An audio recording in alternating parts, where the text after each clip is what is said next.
Joko mendekat membantu menyalakan mesin dengan cara tradisional. Nama saya Joko. Umur saya 30 tahun. Lahir dan besar di Desa Karangsari, sebuah desa kecil yang terletak di lereng Gunung Slamet, Jawa Tengah. Kalau orang Jakarta bilang, ujung-ujung banget. Tidak ada lampu jalan yang menyala setiap malam.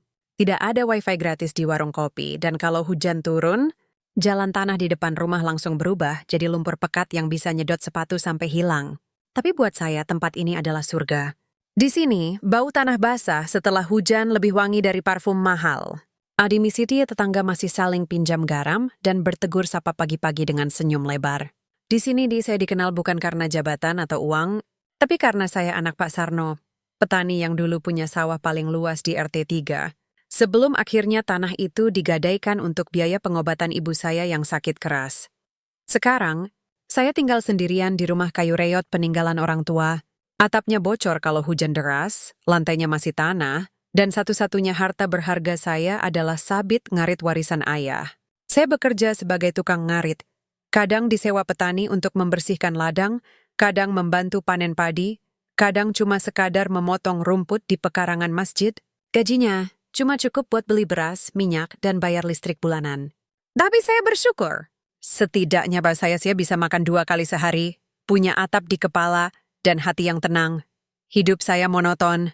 Bangun pagi, sholat subuh, minum kopi hitam dari termos bekas, lalu pergi mencari kerjaan. Pulang sore, mandi di sumur, makan nasi dengan ikan asin, lalu tidur. Tidak ada drama, tidak ada gosip, tidak ada yang perlu dipamerkan. Orang-orang di desa bilang saya deso banget, terlalu polos, terlalu lurus. Tapi saya tidak peduli. Ayah dulu selalu bilang, anakku, dunia ini sudah banyak yang pintar main tipu. Yang butuh orang jujur itu langka. Jadi, jadilah yang langka. Dan hari ini, seperti biasa, saya pulang dari ladang milik Pak Marto. Hari sudah gelap, langit mendung tebal, angin mulai menggigilkan tulang. Saya baru saja selesai membabat ilalang di tepi sawah, badan basah oleh keringat dan debu. Sabit saya gantung di pundak, sandal jepit menapak lumpur, kaos oblong biru luntur basah oleh peluh. Jalan-jalan licin, saya harus berpegangan pada batang pisang agar tidak terpleset. Hujan belum turun, tapi udara sudah mengancam. Tiba-tiba, kilat menyambar dari arah barat. Dalam hitungan detik, hujan turun seperti ditumpahkan dari bak besar. Bukan gerimis, tapi hujan lebat yang membuat pandangan kabur. Saya buru-buru cari perlindungan, tapi tidak ada gubuk atau pohon rindang di sepanjang jalan ini. Terpaksa, saya terus berjalan, menunduk, memeluk tubuh sendiri agar tidak kedinginan. Di pertigaan menuju dusun selatan, saya melihat sesuatu yang aneh. Sebuah mobil mewah, warna putih, besar, kayak yang sering lewat di TV, terparkir miring di pinggir jalan. Rodanya setengah masuk ke selokan, mesin mati. Lampu hazard menyala, tapi tidak ada siapa-siapa yang keluar. Saya ragu. Mobil seperti itu pasti punya pemilik kaya. Mungkin mereka sedang dalam perjalanan ke kota, atau mungkin tersesat. Tapi di tengah hujan begini, kok tidak cari tempat berteduh? Saya mendekat pelan-pelan. Lalu dari balik kaca yang berkabut, saya lihat sosok perempuan di dalam. Rambutnya panjang basah terlihat ketakutan. Tangannya mencengkeram setir, wajahnya pucat. Ia coba menyalakan mesin, tapi mobil hanya bunyi klik, klik. Aki habis. Tanpa pikir panjang, saya ketuk jendela. Ia teronjak kaget, lalu membuka sedikit kaca. Ada apa? Suaranya gemetar tapi tegas. Mobilnya mogok, Bu? Tanya saya, berusaha tenang meski badan saya sudah basah kuyup. Iya. Akinya mati kayaknya. GPS juga error. Saya tidak tahu ini jalan mana, jawabnya. Napasnya cepat. Ini jalan utama desa Karangsari, Bu. Kalau mau ke Purwokerto, tinggal lurus. Tapi hujan begini. Bahaya kalau jalan jauh. Ia mengangguk. Matanya berkaca-kaca. Saya tidak tahu harus bagaimana. HP tidak ada sinyal, dan baterai hampir habis. Saya lihat kondisi mobil. Ban depan kiri agak terperosok. Aki memang lemah. Tapi saya tahu cara menyalakannya. Dorong sampai mesin hidup. Dulu, waktu SMP, saya bantu Pak Lurah dorong mobilnya yang mogok begini. Boleh saya bantu dorong, Bu? Biar mesinnya nyala lagi. Ia terkejut. Anda serius? Tapi Anda basah semua. Ada apa? Saya biasa. Ini pekerjaan sehari-hari. Tanpa menunggu jawaban, saya langsung ke belakang mobil, letakkan sabit di samping, lalu dorong dengan tenaga penuh. Lumpur licin kaki saya nyaris terpeleset. Hujan makin deras tapi saya terus mendorong. Perempuan itu di dalam menyalakan mesin sambil menginjak kopling. Setelah beberapa meter, mesin brum. Hidup saya lega, langsung berlari ke depan membuka pintu sopir. Ia menatap saya mata lebar, mesinnya nyala Bu, tapi jangan langsung gas. Biar stabil dulu. Ia mengangguk, napasnya memburu. Terima kasih. Terima kasih banyak. Anda menyelamatkan saya. Saya hanya tersenyum. Ya nggak apa-apa Bu, sudah kewajiban tolong-menolong. Lalu ia buka dompet, ambil uang pecahan 100.000. Ini buat Anda, sebagai ucapan terima kasih. Saya mundur selangkah. Tidak usah, Bu. Di desa kami, menolong orang itu ibadah. Tidak perlu dibayar. Ia terdiam. Tatapannya aneh, campuran kagum, heran, dan mungkin sedikit rasa bersalah. Tapi, Anda basah kuyup. Anda butuh uang kan? Untuk makan, untuk bensin? Saya geleng kepala. Saya jalan kaki saja, Bu. Rumah saya di ujung sana. Dan soal makan tadi dapat nasi bungkus dari Pak Marto, jadi aman. Ia menatap saya lama. Hujan masih mengguyur, tapi di antara tetesan air saya lihat sesuatu berkilat di matanya. Bukan cahaya dari lampu mobil, tapi semacam kekaguman yang tulus. Bagaimana nama Anda? Tanyanya pelan. Joko Bu, Joko Santoso. Saya Ratih Joko Ratih Wijaya. Terima kasih. Sungguh, saya tidak akan melupakan ini. Saya mengangguk, lalu pamit. Saya duluan, Bu. Hati-hati di jalan. Saya ambil sabit, lanjutkan perjalanan pulang. Badan dingin, gigi bergemeletuk, tapi hati hangat. Oh, saya tidak tahu siapa perempuan Dusdau dari mana. Atau kenapa dia ada di desa terpencil seperti Karangsari. Tapi yang saya tahu, saya sudah melakukan hal yang benar. Seperti nasihat ayah. Orang jujur rezekinya nggak kemana. Namun, saya tidak tahu bahwa malam ini, di tengah hujan dan lumpur, adalah awal dari sebuah takdir yang akan mengubah hidup saya selamanya. Beberapa jam kemudian, saat saya sudah berbaring di tikar lusuh, mendengarkan suara kodok di sawah, handphone murah saya berdering. Pesan WhatsApp masuk dari nomor asing. Joko, ini Ratih. Maaf mengganggu. Bisakah kita bertemu besok? Desi Setian Dikiremiarkan. Ini penting. Saya baca pesan itu 3 kali. Tidak, Pride. Orang kaya macam dia ingin bertemu saya? Untuk apa? Saya tidak menjawab malam itu.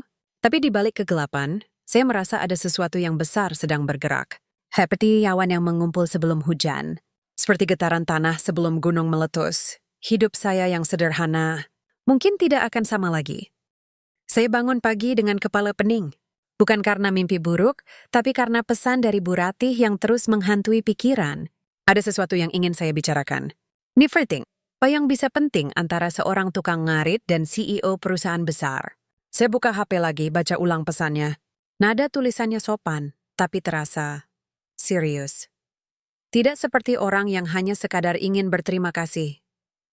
Saya mandi di sumur belakang rumah. Gosok gigi pakai pasta habis-habisan. Satu-satunya cara agar napas tidak bau bawang. Lalu saya pakai kaos bersih, celana panjang hitam yang sudah agak luntur, dan sandal jepit baru. Beli kemarin karena yang lama putus tali. Saya tidak punya sepatu bagus. Kalau pergi ke kota, ya begitu adanya. Orang desa bilang, yang penting hati bersih, wajah berseri, jangan minder. Pukul 8 pagi, saya sampai di warung kopi dekat balai desa. Tempat janjian. Dan benar saja, mobil putih kemarin sudah parkir di sana. Tapi kali ini, mobilnya ditutup pelindung hujan, dan Bu Ratih duduk di meja paling pojok, memakai blazer biru tua, rambut dikunci rapi, wajahnya lebih segar dari malam itu. Di depannya ada secangkir kopi susu dan semacam dokumen yang diselipkan dalam map coklat. Joko! Panggilnya saat melihat saya. Senyumnya lembut, beda dengan kesan tegang kemarin. Selamat pagi, Bu Ratih, saya jawab, agak kaku. Rasanya seperti anak sekolah yang dipanggil kepala sekolah. Terima kasih sudah datang. Silakan duduk, teman, saya duduk canggung. Warung kopi ini biasanya tempat bapak-bapak ngobrol soal hasil panen atau politik desa. Sekarang, saya duduk berhadapan dengan perempuan yang bajunya saja mungkin lebih mahal dari rumah saya. Saya minta maaf kalau kedatangan saya mendadak, katanya pelan.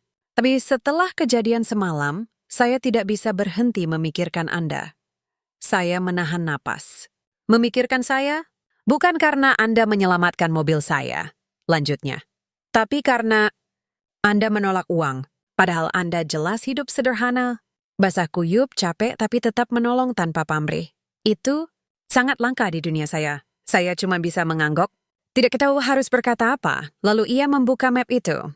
Di dalamnya ada beberapa lembar kertas, kontrak resmi, ada kop perusahaan, notaris, cap basah. Joko, saya ingin menawarkan sesuatu yang mungkin terdengar aneh.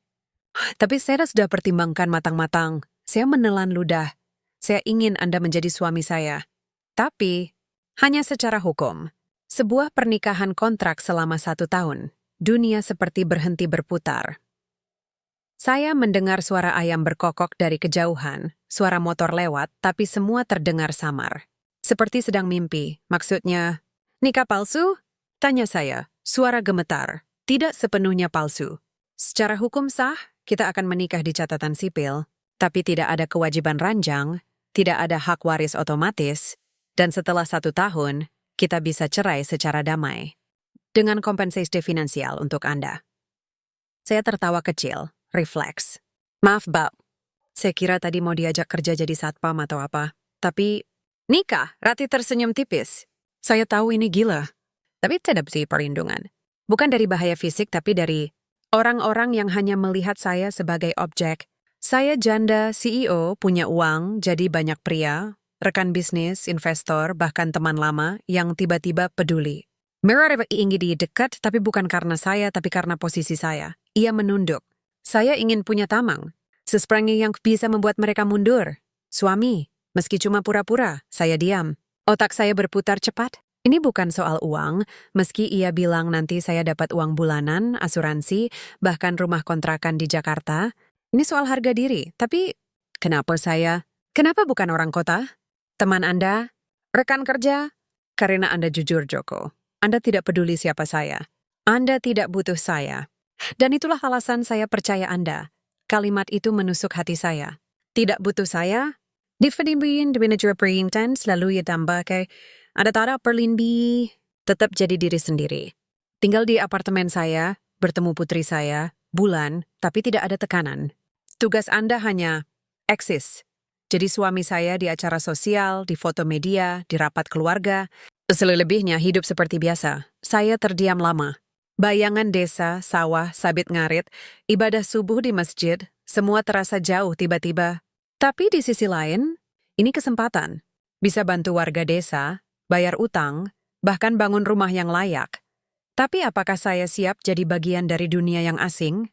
Dunia yang menilai manusia dari jam tangan dan jabatan? Sore harinya saya curhat ke Ibu Karminah, tetangga sekaligus penjaga warung yang dianggap bijak. Ia mendengarkan sambil mengupas bawang. Nak Joko, katanya, hidup itu seperti sawah. Kadang kita tanam padi, tumbuhnya malah kangkung. Tapi kalau dirawat bisa jadi rejeki juga. Yang penting, jangan lupa akar. Jangan sampai jadi orang kota, lupa desa. Jangan jadi kaya, lupa sholat. Saya mengangguk. Tapi kalau kamu merasa ini jalan yang Allah buka, ambillah. Asal niatmu lurus. Bukan buat sombong, bukan buat kaya, tapi buat membantu, buat menjaga kebaikan. Malamnya, saya sholat istikharah. Lama. Sampai air wudhu dingin. Saya mohon petunjuk. Apakah ini ujian? Atau jalan baru? Dan ketika saya ada bangun tidur, hati saya sudah tenang. Seperti ada jawaban yang tak perlu diucapkan. Esok pagi, saya balas pesan Bu Rati. Saya terima. Tapi dengan satu syarat. Saya tidak akan pernah memanfaatkan nama ibu untuk kepentingan pribadi. Saya jadi suami kontrak, bukan penipu. Balasannya datang cepat. Terima kasih, Joko. Saya janji, ini akan jadi awal dari sesuatu yang baik. 2 minggu kemudian kami menikah di KUA Kecamatan. Hanya hadir 2 saksi, notaris dan Bulan. Putrinya yang masih kecil, rambutnya dikepang 2, matanya waspada. Saat saya menandatangani akta nikah, tanganku gemetar. Bukan karena takut, tapi karena saya sadar, hari ini, saya bukan lagi hanya Joko si tukang ngarit. Saya adalah suami dari Rati Wijaya, meski cuma kontrak. Tapi entah kenapa, di balik kertas itu, ada sesuatu yang mulai bergetar. Dan sesuatu yang belum saya pahami. Sesuatu yang mungkin bukan sekadar perjanjian. Pertama kali saya melangkah ke apartemen Ratih di Jakarta, rasanya seperti masuk ke dunia lain. Bukan hanya karena gedungnya tinggi, liftnya cepat, atau lantainya mengkilap sampai bayangan saya terpantul jelas, tapi karena semuanya terasa asing, dingin, seperti film yang dulu saya tonton di warung internet desa. Cuma sekarang saya ada di dalamnya. Ini lantai 24, kata Ratih sambil menekan tombol lift. Apartemen kita. Kata itu membuat dada saya sesak. Pintu terbuka. Ruangan luas, putih bersih, sofa besar, TV lebar, dan jendela yang memperlihatkan lampu kota berkelap-kelip seperti bintang buatan. Luciana berdiri di ambang pintu, tidak berani masuk lebih jauh. Sandal saya masih kotor oleh tanah desa. Masuk saja, Joko, ujar Ratih, melepas sepatu hak tingginya. Ini rumahmu juga sekarang. Saya akhirnya melangkah perlahan seperti takut merusak sesuatu. Saya letakkan sabit ngarit saya di sudut, satu-satunya barang dari desa yang saya bawa. Ratih melihatnya tidak protes. Hanya tersenyum tipis. Kamarmu di sebelah kiri. Kamar mandi dalam. Peralatan sudah saya siapkan. Sikat gigi, handuk, bahkan pakaian ganti. Saya mengangguk kaku. Terima kasih, Bu. Jangan Bu lagi, Joko. Di sini kamu suami saya. Panggil saya Ratih saja. Saya menelan ludah. Ratih. Nama yang terdengar begitu halus di telinga. Tidak seperti nama saya, Joko, biasa, endeso, mudah dilupakan. Malam pertama itu, saya hampir tidak bisa tidur. Kasur empuk, AC menyala pelan, tapi tubuh saya tidak nyaman. Di desa saya tidur di tikar, bantal kapuk, dengan suara jangkrik dan angin malam. Di sini sunyi, terlalu sunyi. Seperti hidup sendirian di tengah keramaian. Besok paginya bulan datang. Saya baru bangun, rambut acak-acakan, memakai piyama bergambar kelinci. Matanya menyipit saat melihat saya. Ini siapa? Tanyanya pada ibunya. Inilah ayah Joko, Bulan. Suami Mama. Bulan menatap saya dari kepala sampai kaki. Ayah? Tapi dia nggak mirip ayah-ayah di sekolah. Ayah-ayah di sekolah pakai dasi, punya mobil, dan ngomongnya pakai bahasa Inggris. Saya tertawa kecil. Iya, aku nggak punya dasi. Tapi kalau soal ngomong bahasa Inggris, waktu SMP dulu nilai saya pas-pasan. Bulan cemberut. Terus kenapa dia jadi ayah? Ratih memeluknya. Karena dia baik, Bulan. Dan kita butuh orang baik di rumah ini. Saya ingin berkata banyak, tapi mulut terasa kering. Saya bukan ayah. Saya cuma kontrak. Tapi anak ini, matanya polos, penuh pertanyaan. Abas entah kenapa tiar, saya merasa harus menjawabnya dengan benar. Hari-hari berikutnya adalah ujian bagi saya. Hal kecil saja bikin saya salah langkah. Pertama, toilet duduk. Saya kira itu tempat cuci kaki. Sampai suatu pagi saya mau cebok langsung jongkok di atasnya. Ratih terkejut lalu tertawa keras. Joko, itu toilet. Harus duduk terus tekan tombol air. Wajah saya memerah. Maaf, di desa kami pakai cubleng. Ini pertama kalinya lihat beginian. Ratih masih tertawa tapi kemudian pelan-pelan mengajari. Enggak ada apa-apa. Aku juga butuh waktu belajar naik angkot pertama kali. Lalu, mesin cuci. Saya lihat baju kotor menumpuk, ingin membantu. Masukkan semua ke mesin, tambahkan sabun cuci piring, karena itu satu-satunya sabun yang saya kenal. Hasilnya, busa membludak keluar, lantai basah, alarm mesin berbunyi. Bulan berdiri di depan pintu, tangan di pinggang. Ayah Joko, kamu lucu banget. Saya hanya bisa garuk-garuk kepala. Maaf nak, ayah belum terbiasa. Tapi yang paling bikin saya malu adalah Wi-Fi. Saya lihat ada tulisan connect to Wi-Fi, langsung tekan. Tapi kok nggak masuk-masuk? Saya colokkan kabel listrik ke modem, lalu tekan tombolnya berulang-ulang. Akhirnya Ratih datang. Ada apa? Wi-Fi-nya nggak nyambung, Bu. Maksudnya Ratih. Dia tertawa. Kamu colokin listrik kemana aja, Joko? Ini kan sudah otomatis. HP-mu tinggal cari nama jaringan, masukkan password. Saya menyerah. Di desa, kalau mau internet harus ke warung Pak Slamet. Bayar 2.000 per 15 menit. Ratih diam sebentar. Lalu pelan-pelan bilang, Bi, kadang aku lupa. Betapa beruntungnya aku bisa hidup seperti ini. Kamu mengingatkanku pada hal-hal kecil yang selama ini kupandang remeh. Saya tidak tahu harus jawab apa. Tapi dari nada bicaranya, saya tahu ia tidak mengejek. Ia tersentuh. Namun, tidak semua orang menerima saya. Beberapa hari kemudian, Ratih ajak saya ke kantornya, Inovasi Nusantara, gedung tinggi di Sudirman. Ia bilang hanya untuk perkenalan singkat. Tapi begitu saya masuk, semua mata menatap. Beberapa pegawai bisik-bisik, ada yang ketawa pelan, ada yang foto diam-diam. Di ruang rapat, saya duduk di samping Ratih.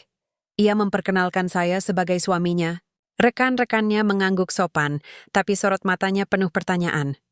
Lalu datanglah Surya, rekan bisnis utama Ratih. Badannya tegap, wajahnya tajam, senyumnya terlalu sempurna. Selamat, Ratih, katanya, jabat tangan erat. Akhirnya kamu menemukan pendamping. Meskipun agak Tidak biasa? Ratih langsung waspada. Maksudmu? Oh, tidak ada maksud buruk, katanya santai. Hanya heran. CEO sekali berkamu menikahi seorang petani? Saya tersingin angkat bicara, tapi Ratih mendahului. Joko bukan petani biasa. Dia pekerja keras, jujur, dan punya hati yang bersih. Lebih dari yang bisa kamu klaim, Surya. Surya tertawa kecil. Ya, semoga hubungan ini tidak mengganggu performa perusahaan. Investor bisa saja bertanya-tanya. Percakapan berakhir panas. Tapi saya simpan semua rasa sakit itu. Saya tahu saya berbeda. Saya tahu saya tidak pantas di dunia ini, tapi saya tidak akan menyerah hanya karena pandangan orang. Malam itu, saya duduk di balkon, menatap lampu kota. Bulan datang duduk di samping saya. Ayah Joko, katanya pelan. Tadi Om Surya bilang kamu nggak pantas jadi ayah aku. Benar nggak? Saya menoleh. Matanya basah. Saya tarik napas dalam. Pantas kah? Mungkin secara uang, jabatan, atau penampilan aku nggak pantas. Tapi kalau soal sayang sama kamu, aku lebih pantas dari siapapun yang cuma pura-pura, Bulan diam. Lalu peluk saya erat. Kalau gitu, kamu ayahku yang sebenarnya. Meskipun cuma kontrak. Dada saya sesak. Kontrak. Kata itu terasa semakin tajam setiap kali diucapkan. Tapi malam itu, untuk pertama kalinya, saya merasa pulang meski bukan di desa. Melainkan dipelukan seorang anak yang mulai percaya pada saya. Dan di balik semua kesalahpahaman, ejekan, dan rasa minder, sesuatu yang hangat mulai tumbuh di dada saya. Cinta? Belum, tapi setidaknya ada benih. Benih yang mungkin tidak layak di dunia mereka, tapi sangat nyata di hati saya. Saya pikir setelah kejadian di kantor beberapa hari lalu, semuanya akan mereda. Ternyata tidak. Malah makin buruk. Undangan datang tiba-tiba dari Ratih. Ada gala dinner perusahaan malam ini. Harus hadir. Dress code formal. Saya baca pesan itu sambil duduk di lantai kamarku, memeluk lutut. Formal? Yes, dasi. Saya belum pernah pakai jas seumur hidup. Waktu nikah di KUA, saya pakai batik sewaan dari tetangga, yang ukurannya kekecilan dan bau kapur barus. Ratih menyadari kepanikan saya. Malam harinya, ia pulang lebih awal, membawa koper besar. Inilah jas kamu, Joko, katanya meletakkan koper di tempat tidur. Ukuran sudah saya sesuaikan. Besok ada penjahit datang untuk trial. Saya buka koper pelan-pelan. Di dalamnya, jas hitam mengilap, kemeja putih, dasi biru tua, dan sepasang sepatu kulit mengkilat yang tampak mahal banget. Rasanya seperti membuka harta karun raja, tapi hati saya tidak lega. Justru makin berat. Nanti kamu akan bertemu investor, rekan bisnis, media. Lanjut Ratih, mereka akan menilai kita. Aku tahu kamu bisa, Joko. Kamu punya kehangatan yang tidak mereka miliki. Saya hanya mengangguk. Tapi di dalam saya terus bertanya, apa aku benar-benar bisa? Atau nanti malah bikin malu dia? Keesokan malam, saya berdiri di depan cermin kamar mandi, memandang bayangan asing. Jas pas, sepatu nyaman, rambut disisir rapi oleh Bulan yang excited banget. Ayah Joko ganteng banget, kayak artis, serunya. Tapi saya tidak melihat pria ganteng. Saya melihat orang desa yang dipaksa jadi boneka. Acara digelar di ballroom hotel bintang 5. Langit-langit tinggi, lampu kristal, musik klasik dimainkan live oleh orkestra kecil, tamu-tamu berpakaian mewah, minum anggur, tertawa dengan gaya yang terlalu sempurna. Saya masuk bersama Ratih, langsung merasa seperti ayam masuk ke sangkar merak. Beberapa orang menyapa Ratih dengan akrab, tapi begitu melihat saya, senyum mereka membeku. Ini suami saya, Joko, kata Ratih dengan bangga. Ah, si tukang ngarit, celetuk seorang pria paruh baya sambil tertawa. Lucu sekali Ratih, kreatif. Ratih langsung dingin. Dia bukan lelucon. Dia suami saya. Pria itu mengangkat tangan pura-pura menyerah. Maaf, hanya bercanda. Tapi pandangan mereka tidak berubah. Saya bisa rasakan saya adalah objek olok-olok meski dibungkus dengan senyum sopan. Lalu muncul Surya, tentu saja. Ia mendekat dengan segelas sampahnya. Senyum licin. Joko, selamat datang di dunia nyata, katanya. Menepuk pundak saya terlalu keras. Semoga kamu bisa menyesuaikan diri. Dunia ini tidak seperti sawah, ya? Butuh strategi, bukan cangkul, saya diam. Tidak ingin memicu konflik. Tapi dadaku panas. Acara dimulai. Makan malam 3 course. Saya bingung melihat jumlah garpu dan pisau di samping piring. Ada 4, mana yang harus dipakai? Saya perhatikan orang-orang di sekitar. Mereka pakai garpu dari luar ke dalam. Saya ikuti. Tapi saya ambil garpu ikan untuk makan daging. Beberapa tamu menoleh, beberapa tersenyum sinis, lalu datang sup krim jamur. Saya lihat supnya halus, aromanya wangi, tapi tidak ada sendok. Hanya 1 sendok kecil di tepi mangkuk. Saya ambil, makan pelan-pelan. Tapi kuahnya panas. Saya meniup-niup seperti minum wedang jahe di warung kopi. Orang di sebelah tertawa pelan. Apa lucu? Tanya Ratih tajam. Oh, tidak apa-apa, jawab wanita itu. Hanya unik melihat cara makan yang sangat tradisional. Ratih menatapnya tajam. Setidaknya dia makan dengan sopan. Berbeda dengan orang yang makan sambil menyindir. Suasana jadi tegang. Tapi yang paling memalukan terjadi saat anggur disajikan. Pelayan tuangkan anggur merah ke gelas saya. Saya lihat warnanya gelap, baunya aneh. Saya ingat waktu kecil pernah minum tua oplosan, sakit perut 3 hari. Tapi karena semua orang minum, saya ikut. Teguk pertama pahit, asam, bikin lidah kesemutan. Saya coba tahan, tapi refleks langsung bilas dengan air mineral.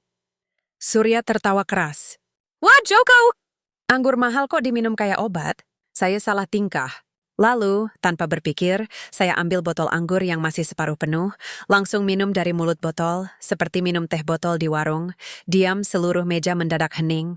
Beberapa orang membeku. Ada yang menutup mulut. Ada yang langsung ambil HP, pasti rekam, saya sadar. Terlambat, wajah saya memerah. Saya letakkan botol pelan-pelan.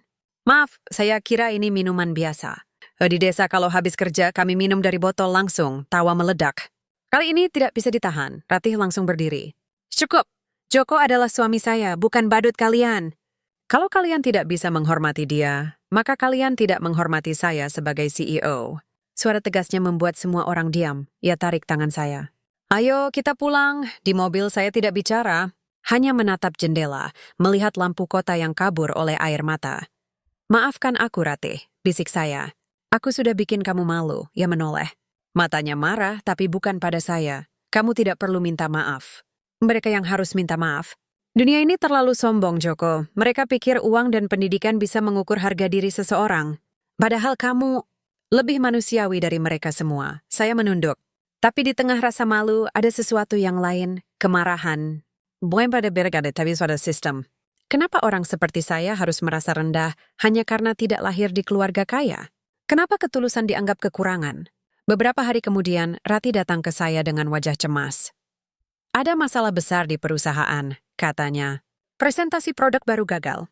Tim IT tidak bisa menjelaskan bug teknis ke investor asing. Semua panik. Acara ulang tahun perusahaan minggu depan bisa batal. Saya duduk di sofa, mendengarkan.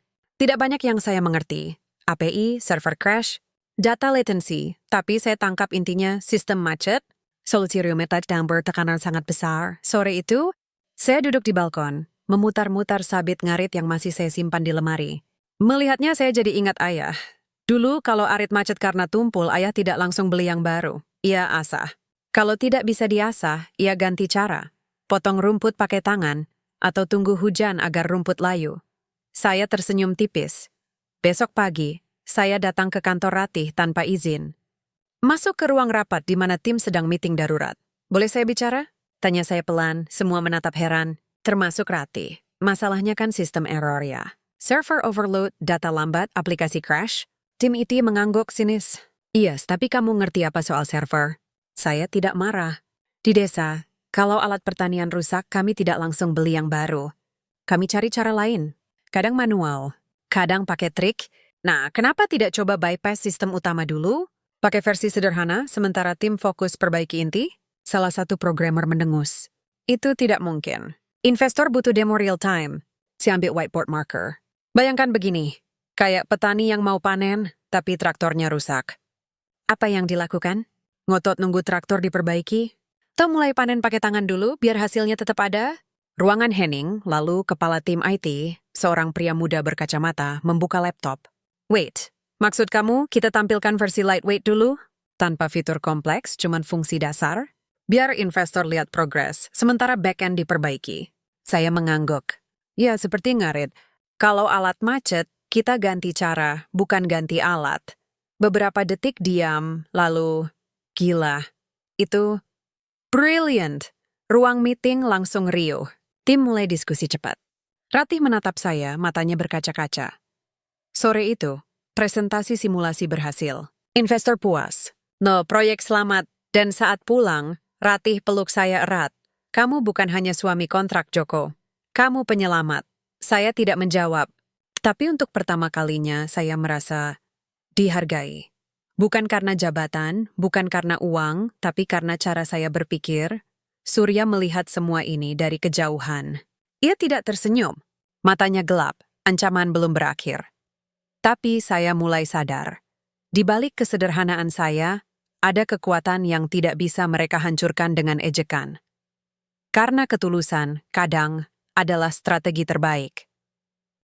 Hari ulang tahun bulan tiba. Usianya genap 7 tahun. Ratih sudah mempersiapkan segalanya. Dekorasi kelinci dan bunga, kue besar berlapis coklat, undangan untuk teman-teman sekolahnya, bahkan ada badut dan petualangan kecil di taman dalam gedung apartemen.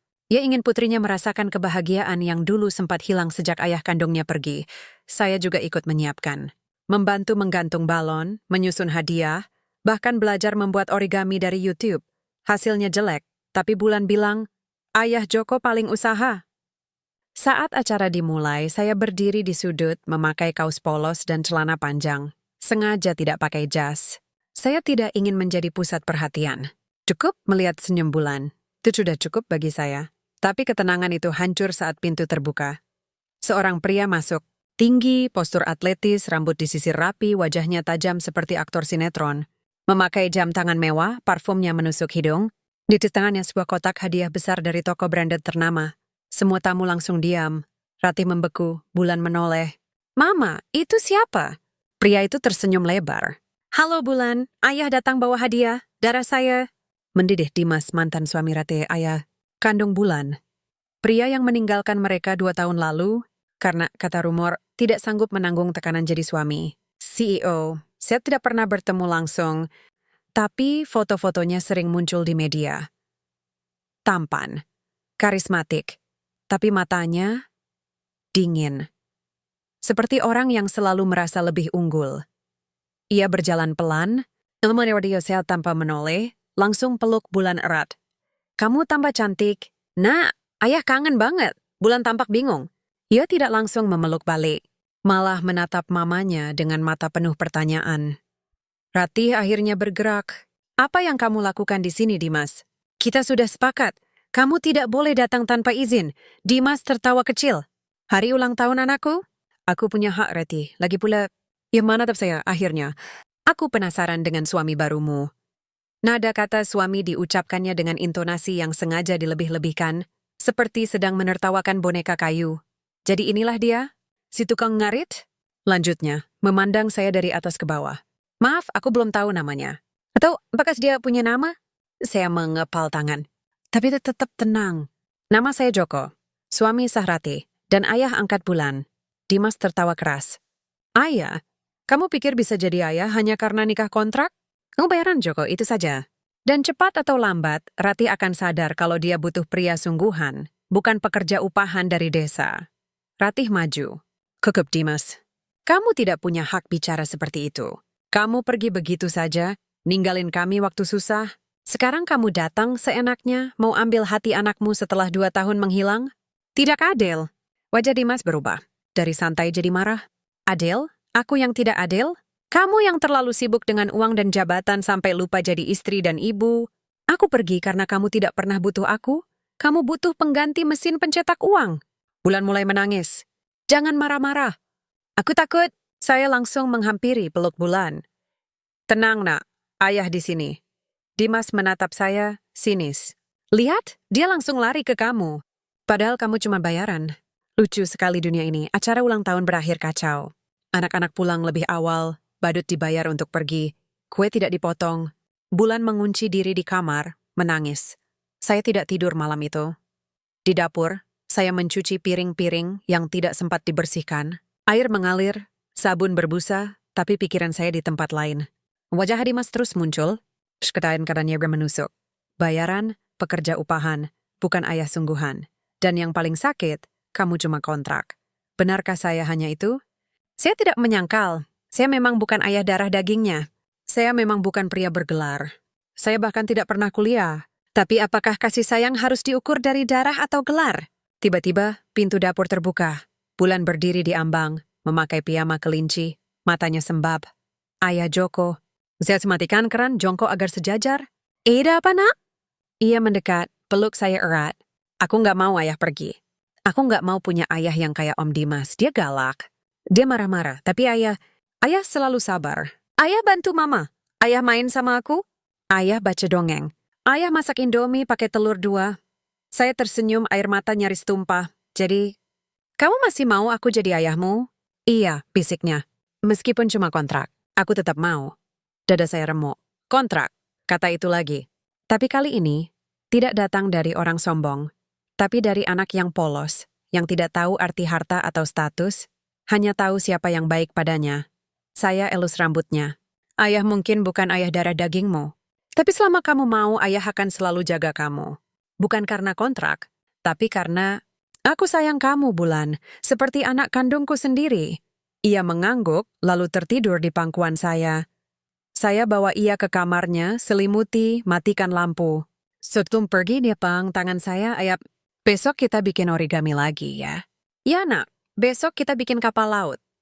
Saat kembali ke kamar, saya lihat Ratih berdiri di lorong.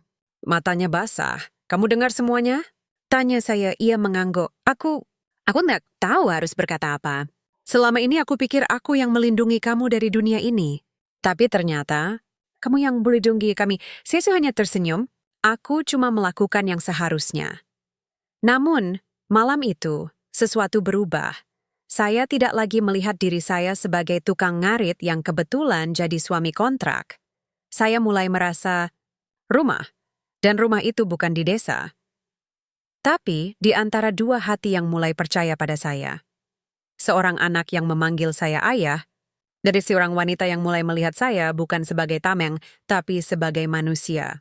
Esok paginya, saya dapat pesan dari nomor tak dikenal. Tukang ngarit, jangan lupa posisimu. Ratih bukan untukmu. Keluarlah sebelum diusir. Saya hapus pesan itu, tapi saya tahu ini baru permulaan. Dimas tidak akan berhenti, dan ancaman terbesar bukan hanya datang dari luar, tapi dari dalam diri saya sendiri. Karena semakin saya mencintai mereka, semakin sulit rasanya nanti saat kontrak berakhir. Hujan turun deras sejak subuh. Langit kelabu, angin menggoyangkan jendela apartemen. Cuaca seperti mencerminkan suasana hati kami. Berat, tegang, penuh ketidakpastian setelah kedatangan Dimas. Bulan tidak masuk sekolah hari itu. Ia demam tinggi sejak dini hari. Badannya panas, napasnya pendek-pendek, dan wajahnya pucat. Ratih panik. Ia ingin bawa ke rumah sakit, tapi sedang ada rapat penting. Investor asing datang secara mendadak. Jika ia pergi, dia bisa berdampak besar pada proyek baru perusahaan. Joko, tolong jaga Bulan. Pinta Ratih, suaranya gemetar. Aku harus pergi. Aku janji akan pulang cepat. Saya hanya mengangguk. Percayakan padaku. Setelah Ratih pergi, saya coba turunkan panas Bulan dengan kompres kain basah. Saya ukur suhunya, 39,C°C. Terlalu tinggi. Saya telepon dokter langganan, tapi mereka semua bilang harus ke rumah sakit karena butuh infus. Tapi di tengah hujan lebat dan macet parah, membawa anak demam ke rumah sakit bukan hal mudah. Lalu terlintas di kepala saya, dukun desa. Di Karangsari, kalau anak-anak demam tinggi, warga sering bawa ke Mbah Karjo, seorang tetua yang punya ilmu pengobatan tradisional. Beliau pakai ramuan daun sirih, temulawak, dan doa. Dan hasilnya, hampir selalu sembuh dalam satu malam. Tanpa pikir panjang, saya ambil jaket, selimuti Bulan erat-erat, lalu turun ke bawah. Mobil Ratih parkir di basement. Saya ambil kunci. Untung Ratih sudah ajarkan cara menyetir beberapa minggu lalu. Perjalanan dari Jakarta ke Purwokerto itu sekitar 5 jam. Dengan hujan dan macet bisa lebih lama, tapi saya tidak peduli. Saya hanya tahu di satu hal. Bulan butuh pertolongan yang saya percaya. Selama perjalanan, Bulan sesekali merintih. Ayah, aku nggak enak badan. Sabar ya nak, kita mau ke tempat yang bisa bikin kamu sembuh. Seperti obat nenek moyang ayah. Ayah kenal dukun? Bukan sembarang dukun. Dia orang baik, sama kayak ayah, tahu cara menjaga orang yang sakit. Ia mengangguk pelan, lalu tertidur di sandaran kursi. Di tengah perjalanan HP saya berdering. Ratih. Joko. Dia mana kamu? Aku cari-cari, Bulan tidak ada di apartemen. Saya bawa Bulan ke desa, Bu. Ke Mbah Karjo. Demamnya tinggi dan saya yakin beliau bisa bantu. Maaf tidak sempat izin. Ratih diam sejenak. Lalu dengan suara bergetar, kamu gila. Hujan begini, macet. Kamu bahaya.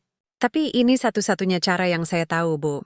Di sini, medis bukan satu-satunya jawaban. Kadang doa dan ramuan leluhur lebih ampuh daripada obat mahal. Lagi-lagi hening. Bawa dia pulang selamat, Joko. Aku akan ikut begitu rapat selesai. Saya sampai di desa menjelang maghrib. Hujan belum reda. Beberapa warga melihat mobil mewah berhenti di depan rumah Mbah Karjo, langsung penasaran. Tapi begitu lihat saya keluar dengan anak kecil di pelukan, mereka langsung membantu. Mbah Karjo, kakek tua berjenggot putih dan mata teduh, langsung memeriksa Bulan. Ia sentuh dahi, periksa denyut nadi, lalu mengangguk. Anak ini kena panas dalam, katanya. Tapi bukan karena virus. Karena hati resah, pikiran terganggu. Saya terkejut. Maksud Mbah? Dia takut kehilangan seseorang. Takut ayahnya pergi. Saya menunduk. Air mata nyaris tumpah. Mbah Karjo mulai ramu obat. Daun sambiloto, kunyit, jahe, dan air kelapa muda. Ia bacakan doa-doa pelindung, lalu suruh saya suapi perlahan. Setelah itu Bulan dimandikan air hangat, campur daun pandan dan jeruk nipis. Saya gendong Bulan sepanjang malam. Duduk di tikar di ruang tamu, peluk erat, nyanyikan lagu-lagu desa yang dulu dinyanyikan ibu saya waktu saya sakit. Nini Towong. Nini Towong, sing elik-elik aja di openi. Nang endi-endi bocah cilik. Nang endi-endi si pitik ijo. Suara saya sumbang. Tapi Bulan tersenyum. Perlahan napasnya tenang. Panasnya mulai turun. Jam 2 pagi, ia tertidur lelap di pelukan saya. Wajahnya tidak lagi pucat. Bibirnya merah muda lagi. Saya tidak melepaskannya. Saya terus gendong. Khawatir jika saya letakkan, demamnya kembali. Pagi harinya, Ratih tiba. Rambutnya acak-acakan, matanya lelah. Tapi langsung berlari masuk begitu lihat Bulan duduk di pangkuan saya, sedang makan bubur jagung yang dibuat Ibu Karmina. Bulan, teriaknya, lalu peluk putrinya erat. Kamu sembuh? Kamu baik kan? Bulan mengangguk. Iya, Ma. Ayah Joko bawa aku ke dukun. Sekarang aku nggak panas lagi. Ratih menoleh ke saya. Matanya berkaca-kaca. Kamu bawa dia sejauh ini. Di tengah hujan, demi menyembuhkannya, saya hanya mengangguk. Saya tidak tahu cara lain. Tapi saya tahu kadang kesembuhan itu bukan cuma dari obat, tapi dari rasa aman. Dari kasih, Ratih diam. Lalu perlahan, ia mendekat dan tanpa diduga, ia peluk saya. Eratan yang tidak pernah saya rasakan sebelumnya. Hangat, penuh syukur, penuh sesuatu yang lebih dari sekadar terima kasih. Kami berdiri berpelukan di tengah rumah sederhana, dikelilingi warga desa yang tersenyum. Tidak ada kamera, tidak ada media, tidak ada sorotan lampu. Hanya hujan yang mulai reda, aroma tanah basah, dan detak jantung yang saling berdekatan. Siang itu, saat kami kembali ke Jakarta, Ratih duduk di samping saya di mobil. Ia tidak banyak bicara. Tapi sesekali, saya lihat ia membuka galeri HP-nya. Foto saya sedang tidur di tikar, masih memeluk Bulan erat. Wajah saya lelah, tapi damai. Bulan tersenyum dalam tidurnya. Mbah Karjo tersenyum di latar belakang.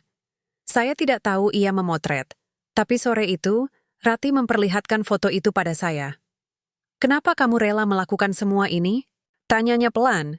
Kamu bukan ayah kandungnya. Kamu bahkan bukan bagian dari keluarga kita secara darah. Tapi kamu lebih menjadi ayah daripada siapapun. Herai menatap jalan di depan. Hujan sudah berhenti. Langit mulai biru. Karena cinta itu bukan soal darah, Bu. Ratih, tapi soal pilihan. Saya memilih untuk siang Bulan. Saya memilih untuk jaga kamu. Bukan karena kontrak, tapi karena di siri-siri saya tunjuk dada. Udah mau tidak bisa bohong lagi. Ratih menahan napas, dan untuk pertama kalinya, saya diaramar ketakutan di matanya. Bukan takut pada penyakit atau ancaman, tapi takut pada perasaan. Takut jatuh cinta pada orang yang seharusnya hanya lewat. Beberapa hari kemudian, saya kembali ke rutinitas. Bantu bersih-bersih, antar jemput Bulan, temani Ratih ke acara keluarga. Tapi suasana berubah. Ada kehangatan yang baru. Ratih lebih sering tersenyum. Ia pula cerita tentang masa kecilnya, tentang tekanan jadi CEO, tentang rasa kesepian meski dikelilingi orang.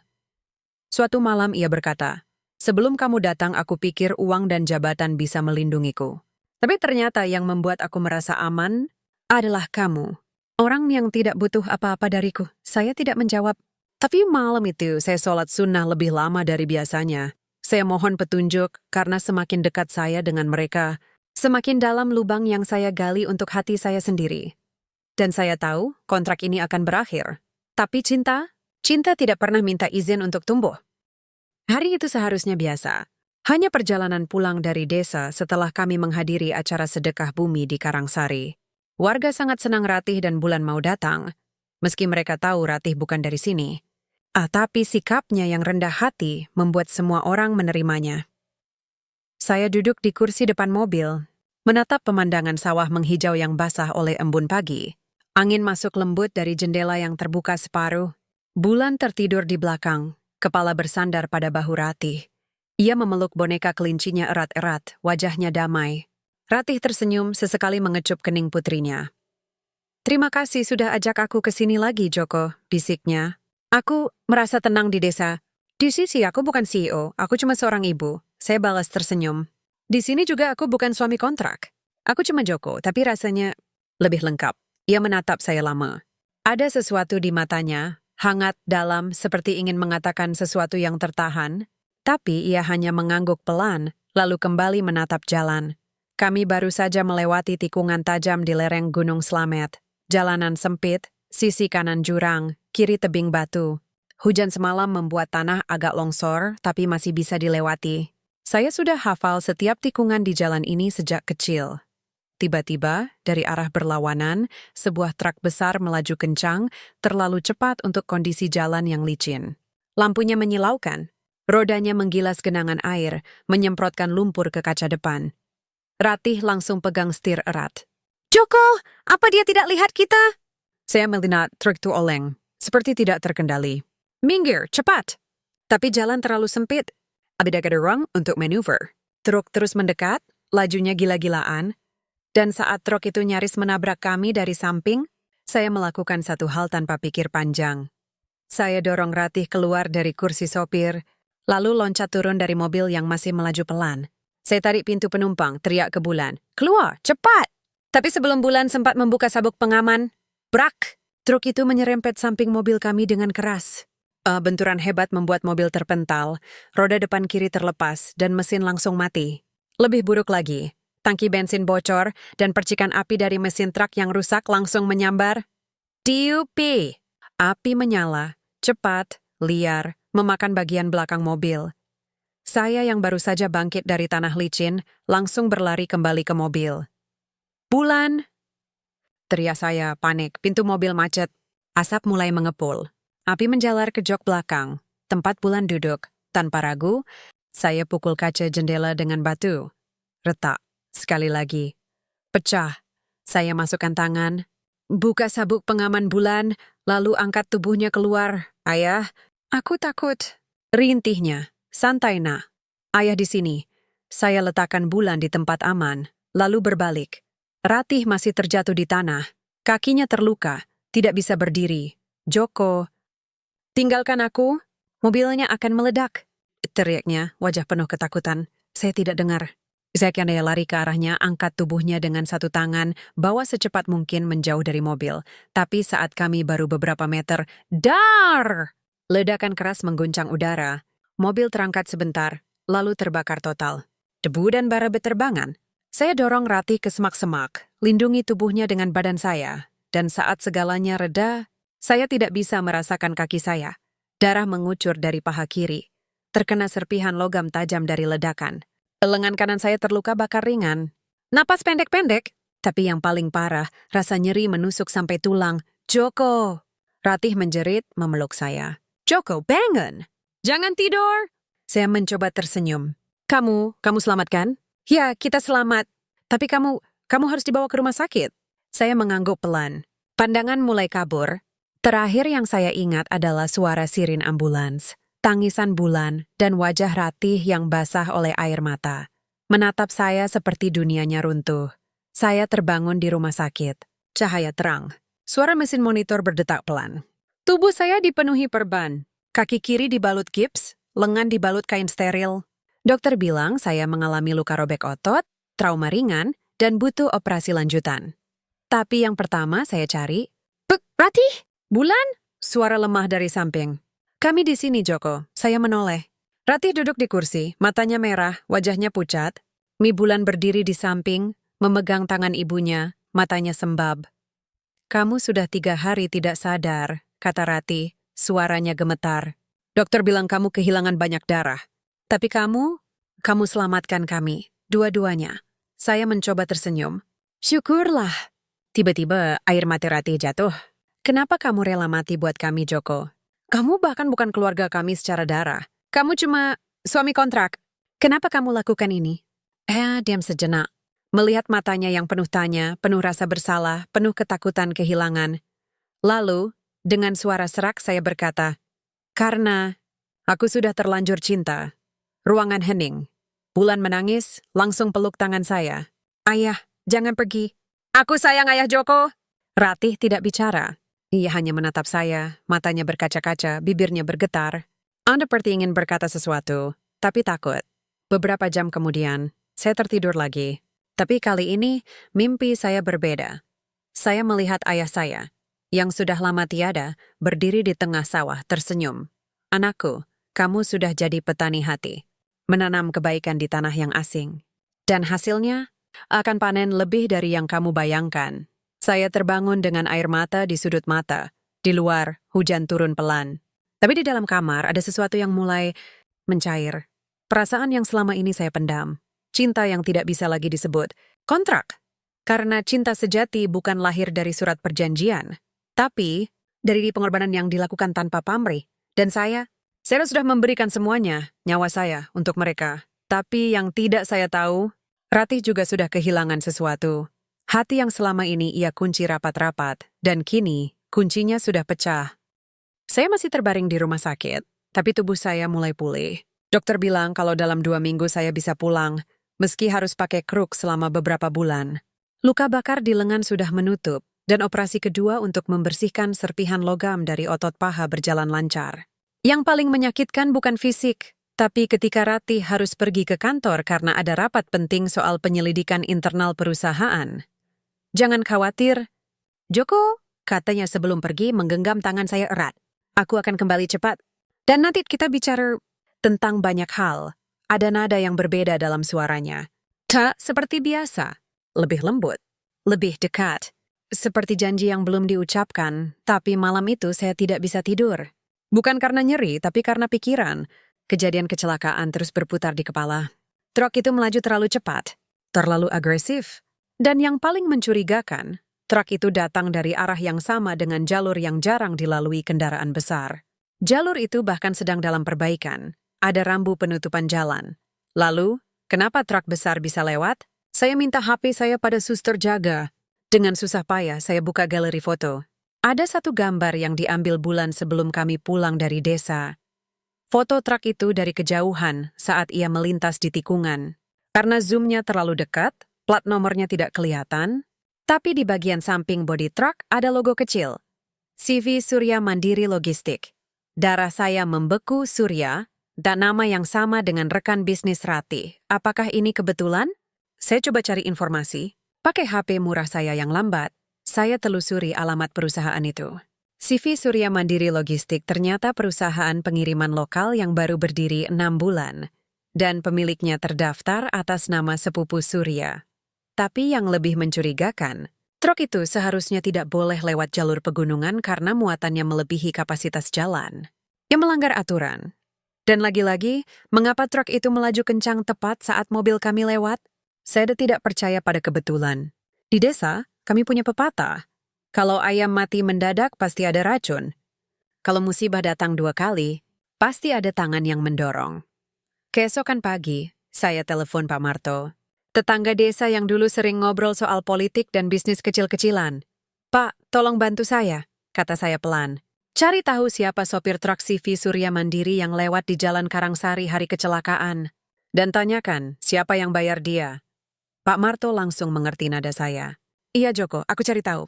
Tapi hati-hati, orang kota kalau marah bisa bikin masalah besar. 2 hari kemudian, Pak Marto balas via WhatsApp suara. Joko, aku ketemu sopirnya. Namanya Udin. Dia bilang dia disuruh lewat jalur itu oleh bos barunya. Langsung dari kantor pusat. Bayarannya gede, 2 kali lipat dari biasa. Tapi ada syarat, harus ngebut dan harus ganggu mobil hitam atau putih yang lewat jam 10 pagi. Katanya cuma ganggu, bukan nabrak. Tapi Udin bilang rem truknya tiba-tiba blong. Dia panik.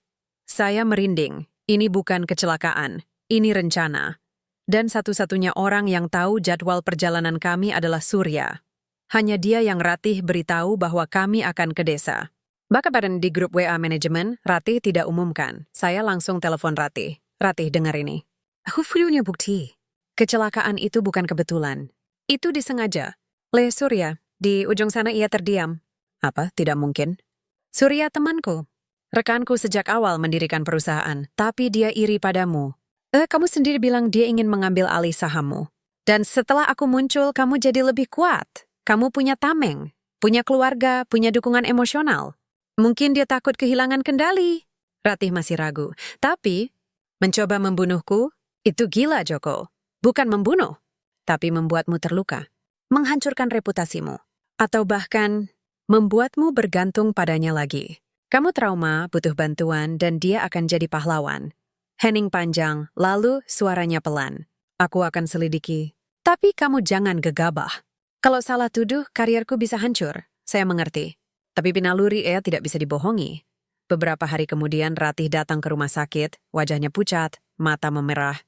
Joko, kamu benar. Bisiknya, suaranya bergetar. Aku selidiki laporan keuangan. Ada transfer gelap dari rekening perusahaan ke rekening offshore. Nominalnya besar. Dan penerima uangnya terhubung ke CV Surya Mandiri Logistik. Ia menunjukkan layar HP-nya. Ada screenshot transaksi PT Inovasi Nusantara. REK, Offshore Cayman Islands, CV Surya Mandiri Logistik. Dia menggelapkan dana perusahaan, lanjut Ratih.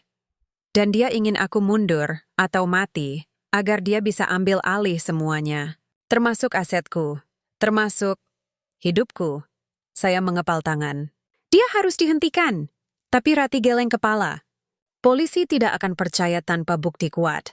Dan Surya punya pengacara hebat. Dia tak balik menuduh kita yang menjebak dia. Saya diam, lalu tersenyum tipis.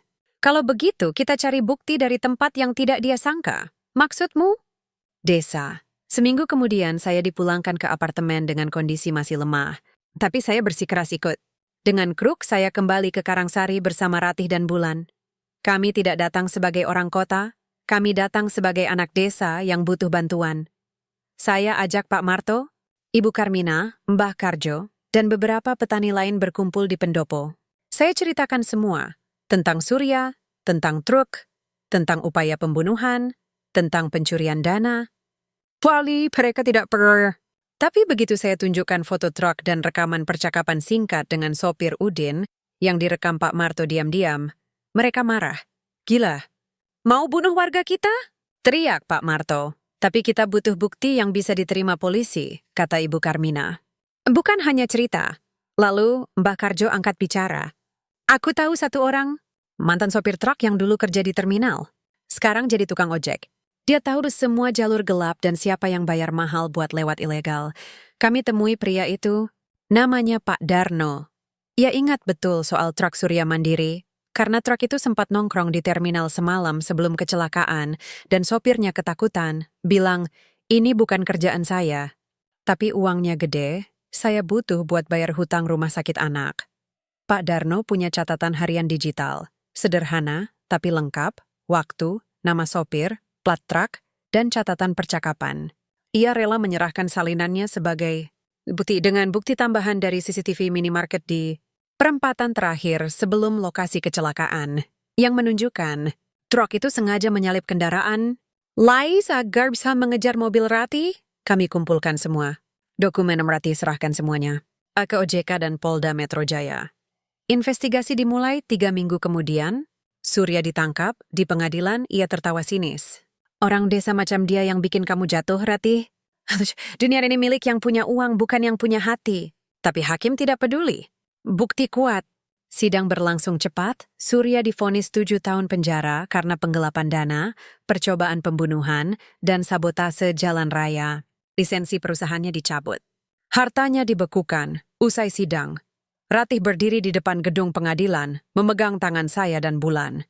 Aku tidak bisa membalas semua yang kamu lakukan, Joko, katanya pelan. Tapi yang bisa aku lakukan adalah percaya padamu dan berdiri di sampingmu. Bukan sebagai CEO yang butuh tameng, tapi sebagai perempuan yang akhirnya menemukan arti dari ketulusan. Saya tidak menjawab. Tapi nikah dia, saya mau tahu, perjuangan kami belum selesai, karena meski ancaman dari luar telah runtuh, ancaman terbesar justru baru akan datang. Kontrak pernikahan kami tinggal 2 bulan lagi, dan saya masih tidak tahu. Apakah cinta ini cukup untuk membuat Ratih memilih saya? Bukan sebagai solusi sementara, tapi sebagai cinta sejati. Hari terakhir kontrak pernikahan kami tiba. Tepat 1 tahun sejak saya menandatangani akta nikah di KUA kecamatan, dengan kaus lusuh dan hati yang masih bingung soal takdir. Sekarang, saya berdiri di depan cermin kamar apartemen, memandang bayangan pria yang sudah berubah, bukan dari penampilan, tapi dari dalam. Badan saya masih berbekas luka dari kecelakaan. Kaki kiri kadang masih nyeri kalau hujan turun. Tapi yang lebih dalam adalah rasa yang tidak bisa lagi saya bohongi. Cinta yang telah tumbuh tanpa izin, cinta pada Ratih, cinta pada bulan, cinta pada kehidupan yang dulu saya anggap bukan milik saya. Tapi hari ini, semuanya harus berakhir. Kontrak resmi berlangsung selama 365 hari. Dan sesuai kesepakatan, setelah ini saya akan pergi.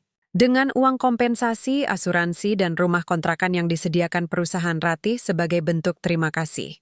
Saya bisa pulang ke desa, bangun rumah layak, bantu warga, mungkin buka usaha kecil-kecilan, hidup tenang, seperti yang saya impikan dulu. Tapi mengapa rasanya seperti mau mati? Pagi itu saya berkemas pelan-pelan.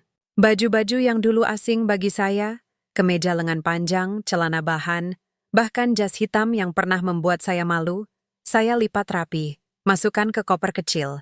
Hanya sedikit barang yang saya bawa dari Jakarta. Sebagian besar saya tinggalkan, termasuk jam tangan mahal yang Ratih hadiahkan saat ulang tahunnya. Satu-satunya yang saya simpan adalah sabit ngarit ayah saya dan foto Polaroid kecil yang diambil bulan beberapa bulan lalu. Gambar kami bertiga sedang makan mie instan di balkon.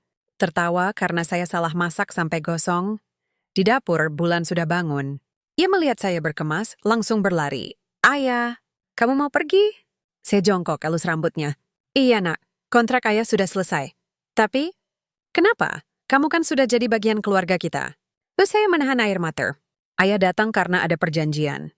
Sekarang perjanjiannya habis. Sudah waktunya ayah kembali ke desa, ia menangis. "Tapi aku nggak mau. Aku butuh ayah. Mama juga butuh ayah." Saya peluk erat. "Kamu tetap punya ayah. Di sini, saya tunjuk dadanya. Dan di sini, saya tunjuk kepala. Ayah akan selalu ada." Meski tidak tinggal bersama, Ratih muncul dari kamar. Wajahnya pucat. Manianya sembab seperti tidak tidur semalam. Ia menatap saya, bibirnya bergetar. "Joko," suaranya serak. "Kita belum bicara soal ini." "Tidak perlu, Ratih," jawab saya, mencoba tegar. "Aku tahu aturannya. Aku datang sebagai solusi. Sekarang ancaman sudah hilang. Surya di penjara. Dimas mundur dari bisnismu. Perusahaan aman. Kamu tidak butuh tameng lagi." Ia mendekat. "Tapi, apa yang kamu pikir selama ini? Apakah kamu kira aku hanya memanfaatkanmu?" Saya mengangguk pelan. "Awalnya iya. Tapi lama-lama, aku harap tidak. Tapi aku tidak bisa memaksa perasaan. Aku tidak bisa meminta lebih dari yang sudah kamu beri." Air mata mengalir di pipinya. "Kamu pikir ini mudah buatku? Melihat kamu hampir mati demi menyelamatkanku? Melihat kamu rela dikatai, direndahkan, tapi tetap menjaga harga dirimu? Kamu lebih dari sekadar suami kontrak, Joko. Kamu menyelamatkan hidupku. Bukan cuma dari kecelakaan, tapi dari kesepian. Dari dinginnya dunia ini, saya diam. Hatiku remuk. Tapi saya tetap berkata, aku harus pergi. Kalau tidak, nanti aku akan jadi beban. Aku tidak ingin kamu merasa terima kasih, lalu mempertahankan aku hanya karena rasa bersalah. Aku ingin, kalau kamu memilih aku itu karena cinta, bukan karena hutang budi." Ia menunduk. Tidak bisa menjawab. Saya ambil koper, sabit ngarit, dan jaket lusuh saya. Peluk Bulan sekali lagi, cium kening Ratih. Untuk pertama kali secara pribadi, bukan sebagai akting di depan umum. Lalu saya pergi, tanpa drama, tanpa tangis keras. Hanya langkah pelan di lantai marmer apartemen, lift yang turun perlahan, dan udara Jakarta yang terasa asing lagi. Saya naik bis umum menuju terminal. Duduk di kursi paling belakang, menatap jendela. Kota bergerak cepat, tapi hati saya tertinggal. Di desa, saya disambut hangat. Warga tahu saya pulang, langsung datang membawa nasi tumpeng, tahu goreng, dan kopi desa. Mereka senang melihat saya selamat, mendengar cerita pemberani saya lawan orang kota. Tapi saya tidak bisa tersenyum lebar. Malam itu, saya duduk di beranda rumah, menatap bintang. Angin malam membawa aroma padi. Suara jangkrik menyanyi. Sekalinya strawberry, tapi hati saya kosong. Tapi saya berdering. Pesan dari Ratih, Bulan tidak mau makan. Ia terus menangis. Ia bilang, Ayah Joko pergi karena kita tidak cukup baik. Saya menatap layar, napas berat. Lalu pesan berikutnya. Aku juga tidak bisa makan. Aku duduk di balkon tempat kita dulu ngobrol. Aku dengar lagu daerah yang kamu suka. Aku merindukanmu, Joko. Bukan sebagai suami kontrak, tapi sebagai manusia yang membuatku percaya lagi pada cinta. Saya menutup mata. Air mata jatuh, saya tahu. Terus jika saya balas pesan itu, segalanya bisa berubah. Tapi saya tidak membalas, karena saya masih takut. Takut kalau cintanya hanya lahir dari rasa bersalah. Takut kalau ia hanya butuh pengganti. Takut kalau nanti, ketika hidupnya kembali sempurna, saya akan kembali jadi orang desa yang dilupakan. 3 hari berlalu, saya mulai membersihkan sawah warisan ayah. Memotong ilalang, memperbaiki parit. Tubuh pegal, tapi saya butuh kerja keras agar otak tidak terus memutar wajah mereka. Lalu, di pagi hari yang kabut, saya lihat mobil putih berhenti di ujung jalan kampung. Pintu terbuka, dan 2 sosok turun. Ratih Bulan. Keduanya tidak pakai sepatu hak tinggi atau gaun mewah. Ratih memakai kebaya sederhana, jilbab warna coklat tua. Bulan memakai dress anak-anak, rambut dikepang 2, matanya sembab. Warga desa langsung berbisik. Beberapa menghindar malu. Tapi saya hanya berdiri diam, sabit di tangan, hati berdebar kencang. Mereka berjalan pelan, melewati lumpur, tanpa peduli bajunya kotor. Bulan berlari duluan. Ayah Joko! Teriaknya langsung peluk pinggang saya. Saya tidak bisa berkata apa-apa. Hanya memeluknya erat, seolah takut ia akan menghilang. Lalu Ratih mendekat, berdiri di depan saya. Matanya basah, tapi tatapannya kuat. Joko, katanya, suara gemetar namun tegas. Aku datang bukan untuk kontrak. Aku datang untuk bilang, aku cinta kamu. Angin berhenti, burung berhenti berkicau. Desa seolah menahan napas. Aku tidak cinta kamu karena kamu selamatkan mobilku dari mogok. Aku tidak cinta kamu karena kamu selamatkan aku dari kecelakaan. Aku cinta kamu karena kamu menyentuh hatiku dengan cara yang tidak pernah orang lain lakukan. Ia tarik napas dalam. Kamu mengajariku arti kesederhanaan. Kamu ajarkan aku bahwa kebaikan bukan soal gelar.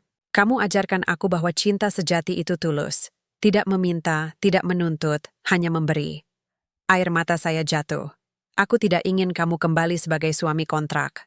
Aku ingin kamu kembali sebagai suami sejati. Sebagai ayah Bulan, sebagai bagian dari hidupku selamanya. Dari balik tasnya, ia tarik secarik kertas, surat nikah. Bukan yang lama, tapi yang baru. Dengan cap catatan sipil, tanggal kemarin. Nama pasangan. Joko Santoso and Ratih Wijaya status. Perkawinan atas dasar cinta. Saya menatapnya, tidak bisa berkata. Bulan menarik tangan saya. Ayah, tolong jangan pergi lagi. Kami butuh kamu. Saya menunduk. Lalu pelan-pelan saya berlutut. Bukan untuk memohon, tapi untuk bersyukur. Karena di tengah dunia yang menilai manusia dari uang dan jabatan, Allah mengirimkan 2 perempuan yang melihat jiwa saya lebih dalam dari siapapun. Dan hari ini, saya tahu, saya bukan lagi tukang ngarit yang kebetulan jadi suami. Saya adalah Joko, suami dari Ratih, ayah dari Bulan, dan manusia yang akhirnya diterima utuh. Matahari pagi naik pelan di atas perbukitan Karangsari, menyinari sawah yang menghijau, embun masih bergantung di ujung daun padi. Angin sepoi-sepoi membawa aroma tanah basah dan bunga Kamboja dari pekarangan masjid. Burung-burung berkicau riang, seperti tahu hari ini bukan hari biasa. Di tengah sawah milik ayah saya, yang dulu hampir terjual untuk biaya pengobatan ibu, berdiri sebuah pendopo kecil yang dibangun warga desa semalam. Atapnya dari ijuk, tiang-tiangnya dari kayu jati bekas lumbung, dan di depannya tumpeng besar berdiri megah, dikelilingi lauk pauk khas desa, sambal goreng, opor ayam, telur rebus, dan urap sayur. Di sudut, beberapa ibu-ibu menyiapkan gamelan kecil, siap memainkan lagu campur sari cinta, yang sengaja saya minta agar menggabungkan nada tradisional dengan sentuhan modern, seperti perjalanan cinta kami, akar desa. Hati kota, hari ini saya menikah lagi, tapi bukan karena kontrak. Kali ini, saya menikah karena cinta. Dan calon istri saya bukan hanya wanita yang dulunya CEO di gedung tinggi. Jakarta Chow adalah Ratih Wijaya, perempuan yang berani turun dari singgasana untuk mencintai seorang tukang ngarit. Saya berdiri di balik tirai bambu, memakai beskap hitam sederhana yang dijahit oleh Ibu Karmina. Kemeja putihnya dari kain katun lokal, dasinya dari batik tulis hasil tenunan ibu-ibu PKK desa. Tidak ada jam tangan mewah, tidak ada sepatu kulit mengilat, hanya sandal jepit, tapi bersih, baru, dan diberi nama saya di bagian sol dalam. Untuk ayah Joko, yang selalu pulang. Bulan datang, memakai kebaya mini warna pink. Rambutnya dihiasi bunga melati. Pegang tangan saya. Ayah kamu gugup. Saya tersenyum. Sedikit. Ini pertama kalinya aku menikah karena pilihan hati. Ia tertawa kecil. Kalau begitu jangan sampai salah ucap ya. Aku yang bakal marah. Saya usap rambutnya. Aku tidak akan salah. Karena aku sudah tahu pasti, Ratih adalah takdirku. Upacara dimulai. Pak Lurah menjadi saksi, Mbah Karjo membuka acara dengan doa leluhur, dan Kiai Muzakir membacakan ayat-ayat suci tentang cinta, kesetaraan, dan ketulusan. Suaranya merdu, menusuk kalbu. Lalu, Ratih muncul. Dari balik pohon kelapa, ia berjalan pelan, diiringi alunan gamelan dan lagu Serebu Cinta yang dimainkan secara live oleh grup musik desa. Ia memakai kebaya encim warna biru tua, selendang lurik, rambutnya disanggul sederhana, dihiasi tusuk konde dari perak asli desa. Di tangannya karangan bunga dari kembang sepatu dan mawar putih, wajahnya berseri. Matanya berkaca-kaca, tapi senyumnya lebar, seperti orang yang akhirnya menemukan rumah setelah sekian lama mengembara. Saya tidak bisa menahan air mata. Ketika ia berdiri di depan saya, Kiai Muzakir bertanya, Joko Santoso, apakah kamu bersedia menerima Ratih Wijaya sebagai istri, menjaganya dalam suka dan duka, dalam kemiskinan dan kekayaan, dalam sakit dan sehat, hingga ajal memisahkan? Saya menatap matanya. Tidak ragu, tidak takut, saya bersedia. Dengan sepenuh hati, kemudian giliran Ratih. Ratih Wijaya, apakah kamu bersedia menerima Joko Santoso sebagai suami, mendampinginya dalam susah dan senang, menghormatinya sebagai imam keluarga, dan mencintainya tanpa syarat hingga maut menjemput? Ia menarik napas, lalu berkata dengan suara mantap, saya bersedia. Karanti wanta bain-bain ketenangan. Di hatinya, saya menemukan cinta yang sesungguhnya. Kiai mengucapkan takbir. Warga desa bersorak. Anak-anak melempar beras kuning. Gamelan mengalun keras. Bulan lompat-lompat, memeluk kami bergantian. Acara resepsi berlangsung sederhana tapi hangat. Ada tarian anak-anak desa, pentas wayang kulit mini, dengan lakon si tukang ngarit menangkan hati putri kota, yang bikin semua orang tertawa, dan pembagian nasi tumpeng. Saya dan Ratih memotong tumpeng bersama, lalu memberikan potongan pertama kepada Bulan, simbol bahwa ia adalah hati dari ikatan kami. Di tengah acara, Pak Marto maju ke depan, memegang mik rusak, warga Karangsari. Serunya, hari ini kita menyaksikan sesuatu yang langka. Bukan sekadar pernikahan antara desa dan kota, tapi pernikahan antara ketulusan dan keberanian. Joko, kamu membuktikan bahwa orang desa bukan pengecut. Kamu berani mencintai tanpa pamrih. Dan Ratih, kamu membuktikan bahwa perempuan hebat bukan yang sombong, tapi yang mau rendah hati demi cinta. Warga bertepuk tangan. Lalu Ratih meminta mic. Terima kasih, Pak Marto. Terima kasih warga Karangsari yang telah menerimaku dengan tangan terbuka, katanya. Suara gemetar. Aku datang ke sini bukan untuk pamer, tapi untuk pulang. Karena selama hidupku, aku mencari tempat yang membuatku merasa aman. Dan ternyata tempat itu bukan di gedung tinggi atau mobil mewah. Tempat itu ada di sini. Di pelukan Joko, di tawa Bulan. Di doa-doa kalian, ia menoleh ke saya. Joko, terima kasih karena tidak pernah meminta lebih. Terima kasih karena tetap jujur meski dunia ingin kamu berpura-pura. Aku tidak menikahi kamu karena kamu menyelamatkan mobilku. Aku menikahi kamu karena kamu menyelamatkan jiwaku. Saya tidak bisa berkata apa-apa. Hanya memeluknya erat di tengah sorak-sorai desa.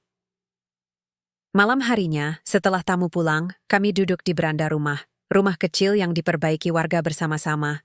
Ratih duduk di tikar, kaki telanjang, menatap bintang. Aku sudah serahkan saham perusahaan ke tim manajemen, katanya pelan. Aku tidak akan kembali ke Jakarta sebagai CEO penuh waktu. Aku ingin bagi waktuku. Di sini bersamamu dan Bulan, dan kadang di kantor sebagai penasihat. Saya menoleh. Serius, tapi itu mimpi hidupmu. Ia tersenyum. Mimpiku dulu adalah sukses. Sekarang mimpiku adalah bahagia. Dan aku tidak bisa bahagia tanpa kalian. Saya mengangguk. Kalau begitu, aku punya rencana. Apa?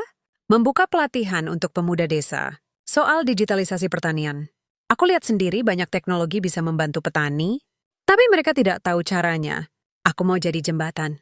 Aku tidak butuh gelar, tapi aku punya pengalaman. Dan kamu bisa bantu dari jarak jauh. Ratih menatap saya, matanya berbinar. Kamu benar-benar luar biasa, Joko. Kami duduk berdampingan, saling bersandar. Bulan sudah tidur di dalam, memeluk boneka kelinci dan foto keluarga kami. Angin malam berhembus lembut.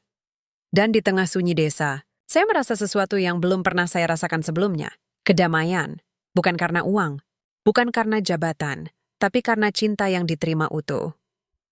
Esok paginya, saya kembali ke sawah, memegang sabit ngarit ayah saya. Iyo, tapi kali ini, tidak sendirian. Di samping saya, Ratih berdiri, memakai kaos oblong dan celana panjang lapang, topi caping di kepala. Aku mau belajar ngarit, katanya, tersenyum. Saya tertawa. Ini kerja berat, Bu, tapi aku kuat. Aku sudah belajar dari suamiku yang paling hebat. Saya peluk dia dari belakang, sabit masih di tangan. Dan di tengah hamparan padi yang mulai menguning, kami berdiri, dua manusia dari dunia yang berbeda, yang akhirnya menemukan satu hal yang sama. Cinta sejati tidak kenal kasta. Ia tumbuh di mana saja, bahkan di antara ilalang. Lumpuri men sabit tumpul asal ada ketulusan, asal ada keberanian, dan asal ada satu hati. Kakak yang bekadiri separadisia kesparem. Ratih seperti cita yang lahir dari seorang tukang mengarit dan seorang janda cantik yang mobilnya mogok,